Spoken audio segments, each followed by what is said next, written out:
Guys over here, and I hope you guys are doing great. So today's video will be on Streamlit tricks. Yes, I have made a similar video before. If you have not watched it, please watch it again. But today's video will be completely different. But it's more about Streamlit's unique feature of rerunning the app on every widget click. So let's say you have a multi-select option or a radio button, or you have some select option, anything. And you click on them, and every time the app runs from the first line of your code until the very end. So there are some circumstances where you don't want the app to behave in that way, this linear direction of Streamlit's app flow. You don't want it that way. So how can you manipulate, or what are the strategies which you can adapt in this kind of circumstances? So today's video will be on that, and let's see how we can fix this linear flow of Streamlit's app on every rerun. Let's do that.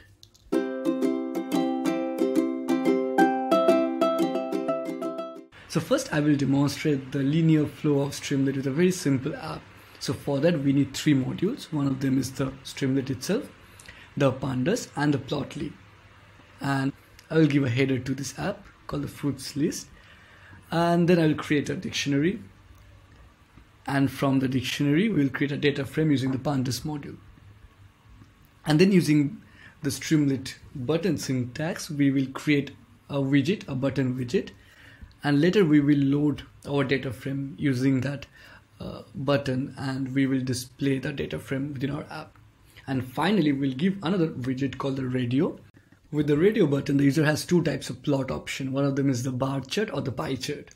So if the user opts for the bar option, user will see the bar plot, and while if the user opts for the pie option, the user will see the pie chart option. That's all. It's a very simple app, and it takes the interactivity of different Streamlit widget.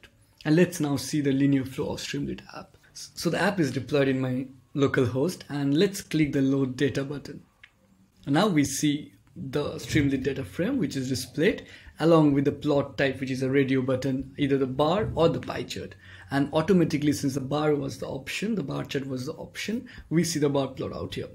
Now let's shift to the pie chart, and whenever we click the pie widget or the pie radio button widget, we see nothing is displayed.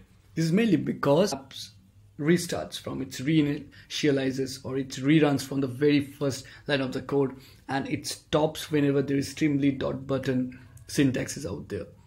So this is why we don't see any other data frame or our plot is displayed.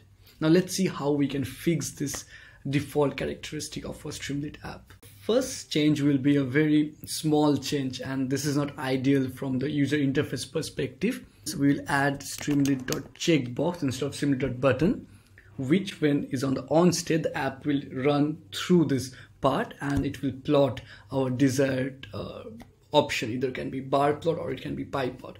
So I will save this part, and let's see in the app how it looks like. So now we see instead of the button, our app has a checkbox. So whenever we click the load data, so our app is now in active state, and we get the bar plot as we have already seen during the button option also. But now whenever I shift to the pie chart, we see the app still reruns and it shows us the desired plot or the pie chart. This is mainly because when we use this checkbox or the active state option, our app continues to rerun. It doesn't stop, just like in case of the button, and therefore we get our desired result.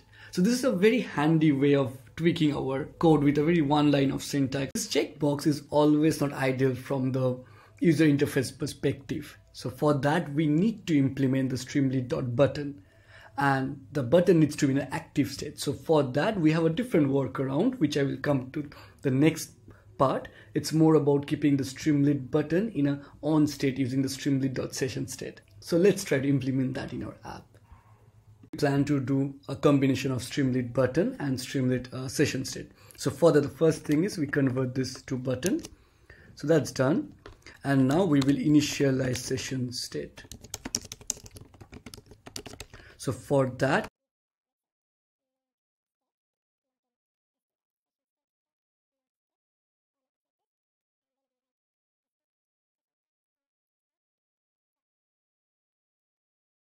we give a if statement in this way.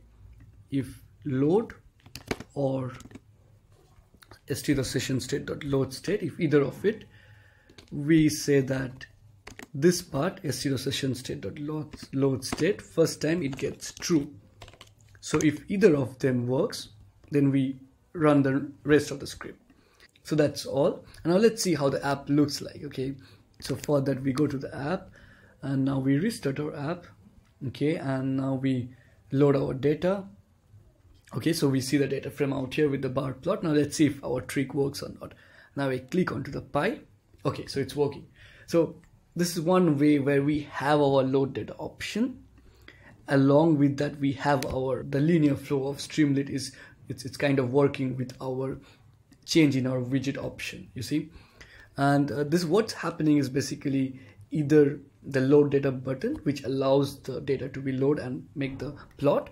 Otherwise, we use the Streamlit session state, which is remembering the state of our load data button, and in that way we are plotting whatever we want to within our Streamlit widget. So it's a nice workaround how we can implement session state and button together and to dwell with our Streamlit's linear flow within an app. So these were the two workarounds for today's video. Please read my blog post where I also added the point how we can skip the computational part, because Streamlit has this default characteristic where it reruns on every widget clicked. You can also connect me on Twitter. Out there I mainly tweet about bioinformatics, computational biology using Julia, MATLAB, Python, and also visualization using Streamlit. So make sure to follow me out there. If you like my video, please throw your feedbacks and comments, and also you can throw me more ideas what videos to make, and also if you have more idea how we can manipulate this Streamlit app and maintain its active state, please don't hesitate to leave your comment out there. So see you in the next video. Please share the video and also subscribe to my channel. Thank you.